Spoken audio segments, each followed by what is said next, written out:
মিঠাই ধারাবাহিকের মাধ্যমে রাতারাতি সাফল্যের চূড়াতে টেলি অভিনেত্রী সৌমিত্রিষা কুণ্ডু। লাফিয়ে বেড়েছিল তার ভক্তের সংখ্যা। তারপরই বড় সুযোগ আসে তার। প্রধান ছবিতে দেবের নায়িকা হতে তাকে দেখা যায়। ফলে জনপ্রিয়তায় ছোট পর্দা ছাড়িয়ে বড় পর্দায় পৌঁছান তিনি। এরপরে কাল রাত্রি ওয়েব সিরিজের মাধ্যমে দর্শকের মন জয় করেন তিনি। কিন্তু এত দ্রুত সাফল্য হঠাৎ কি হারিয়ে গেল? 2024 সালের ডিসেম্বরে শেষবার তাকে দেখা যায়। তারপরে আর কোনোভাবে তাকে পর্দায় দেখা যায়নি। কোনো অনুষ্ঠানেও তাকে সেইভাবে দেখতে পায়নি দর্শক। আনন্দবাজার.com-এর পক্ষ থেকে তাকে বারবার ফোন করা হলেও তেমন কোনো রেসপন্স আসেনি। শেষবার জানা গেছিল তার নাকি কিডনিতে পাথর ধরা পড়েছে।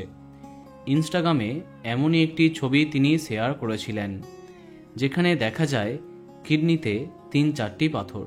তবে অভিনেত্রী এই বিষয়ে সবকিছু এড়িয়ে গেছিলেন। তাহলে কি তার শরীর অসুস্থ? এখন কোথায় আছেন, কেমন আছেন সৌমিত্রিষা, তা জানা যায়নি।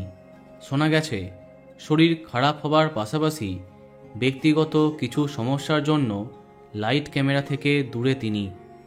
কদিন আগে কাল রাত্রির পরের পর্ব ঘোষণা হয়েছিল, কিন্তু তার কাজ আরম্ভ হয়েছে কি জানা যায়নি। তাই সব নিয়ে অনেক প্রশ্ন দর্শকের মনে। দেখা যাক আবার কবে দেখা যায় মিঠাই খ্যাত সৌমিত্রিষা কুণ্ডুকে। তো বন্ধুরা, তাকে কে কে মিস করছে কমেন্টে জানাতে পারো। আর এই রকমই আরও অনেক ভিডিও পেতে সাবস্ক্রাইব কারেন্ট পজ। ধন্যবাদ।